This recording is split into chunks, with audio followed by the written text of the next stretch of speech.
Hey everybody, it's Charlie Harary. I hope everybody is well. It's been a while since we've had the opportunity to talk, and I just want to share with you that, hopefully we're going to relaunch the daily show. During Corona, we used to have a daily show, and we've stopped for a bit, and hopefully we'll be back. And I want to share with you what's brought me back and share with you a little bit about the purpose of this show.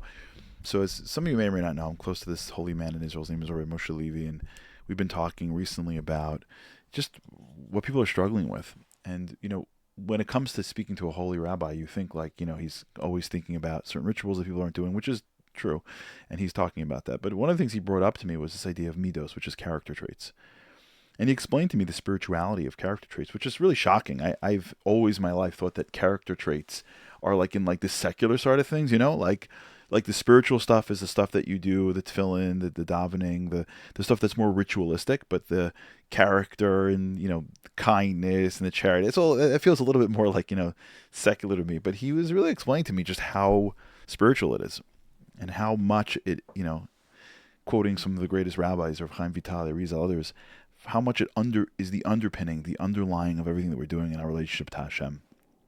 And so he encouraged me to start the show again and to focus on very specific things that we're going to hopefully focus on. So a lot of stuff that hopefully you'll hear here is, if you think it's smart and holy, it's from him. That's for sure, from other big rabbis, not from me.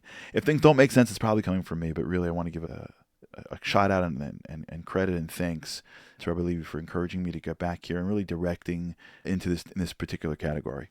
And so what we're going to be doing in this show, and I hope that you join us and stick with us, and we'll try to do a couple minutes every single day and try to keep it something that's fixed and consistent. So for the listeners out there, hopefully we'll be able to deliver that. So I want to really go through really the impetus of what the show is, and hopefully you'll stick with us, because there'll be a lot to talk about, and hopefully we'll be able to get to Israel every few weeks or so and get into the rabbi study, and I'll bring my equipment, and we'll ask him the questions that you have and that I have, and then we'll be able to play that as well, and we'll try to get some more experts around and, holier people than me, and maybe we'll get underneath some of these traits that are really stopping us from living the life that we're meant to live. So let's jump in. And I'm going to jump in really with a Mishnah in Pirkei Avos. The Mishnah says, it's in the 4th parak, the 21st Mishnah. The Mishnah says, Rav Eleazar HaKaapar Omer, Hakina v'hataiva v'hakavod motzian es ha'adam min ha'olam. So Rav Eleazar HaKaapar says that these three things, kina, taiva, and kavod, envy, lust, and the desire for honor, motziin es ha'adam min ha'olam, it puts a man out of this world. And this is really what I want to begin to discuss. We live in this world, but the world that we live in, if you think about it, it's almost like we live in two different worlds. I don't know if you feel the same way. Meaning, me and you are in the world, right? So we operate and we walk and we talk and we interact and we react, and then there's another world, right? There's the world called my head or my mind, right? This is a good division that I've seen in I don't know, they're they're more like philosophers a little bit, the difference between a mind and a brain, right? They're different, or at least they're used differently, right? The brain is like the machinery. And so you have a brain, and the brain churns the information and creates the neuroconnections, and which we'll get into, of course, and with God's help, allows you to operate. Your brain allows you to walk and talk and knows how to do all that stuff. Your brain lets the nervous system function. Your brain remembers the good guys and the bad guys. Your brain remembers what tastes good and doesn't. Your brain tells, all that stuff. Don't put your hand in fire. That when you did that when you were little, your brain's that's a really bad idea. You remember? You don't got to do it again. So you got the brain. But you also have the mind, and the mind is a little bit bigger than the brain, right? It's a little bit more esoteric. The idea of thought and where that comes from, right? It's not your brain, or maybe it is, but it's also something beyond your brain.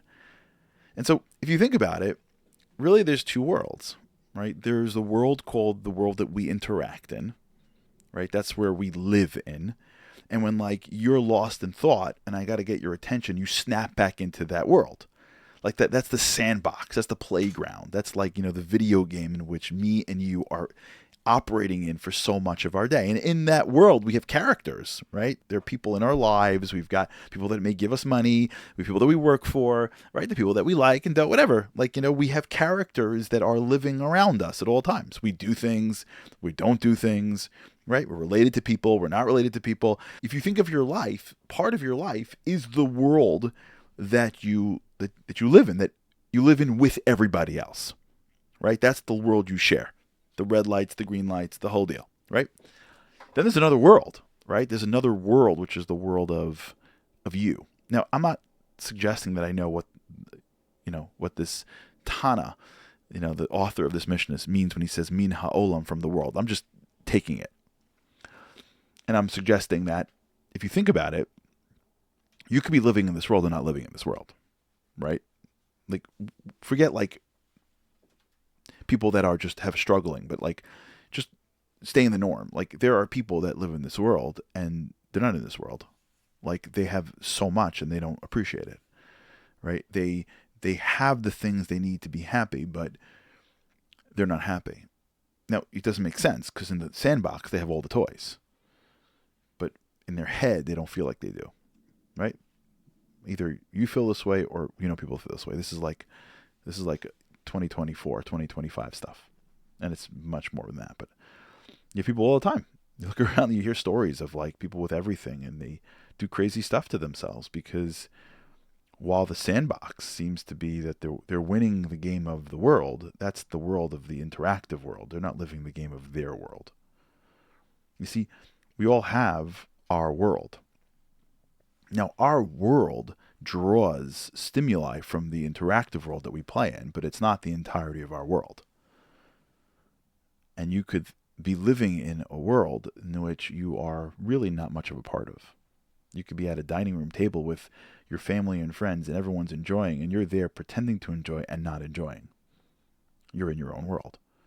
Your body's there. Your brain, you may be responding and talking, but you're not there. Not at the level that you could be. And so if you think about life, what's funny is that we spend most of our time trying to control the interactive world, and we don't spend enough time maybe trying to control our internal world. But it's our internal world where we get all of our joy. And it's in our internal world where we get overall strength. Right? How many people do you know that have the strength to do something, but they can't? Not because they can't, but because they think they can't. How many people do you know that you give advice to do something that you know that you're not listening to your own advice? Because when it comes to you, it's too hard. Because the world that you're living in, you can tell people to do stuff and it's super clear, but it's hard for you to do stuff because you don't have the strength in your own inner world. So what we're going to do is begin to explore this. And what the rabbi, what the Tana, is telling us in this Mishnah is that there are three things that take you out of the world. Now, maybe he's saying it takes you out of this actual world, and that could be a way, but maybe we can understand it as saying it actually takes you out of your world. You're still existing.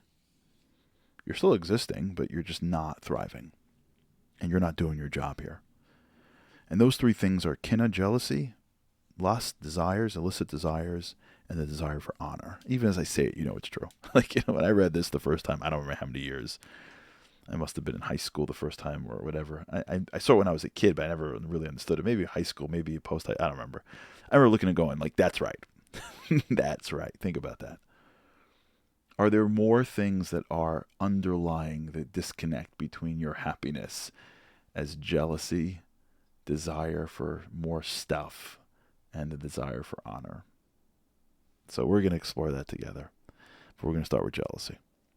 All right, hope you enjoy it, and I hope you stick with us. And thank you to the Rabbi Levi for pushing this, and hopefully with his blessing and with God's help, mostly with God's help, or all, I would say. It's all Hashem, right? And Hashem has holy people around him that navigate us. So hopefully we'll make Hashem happy, and we'll explore together. And so looking forward to this series, and I hope you stick with us to the show, and hope to see you next time.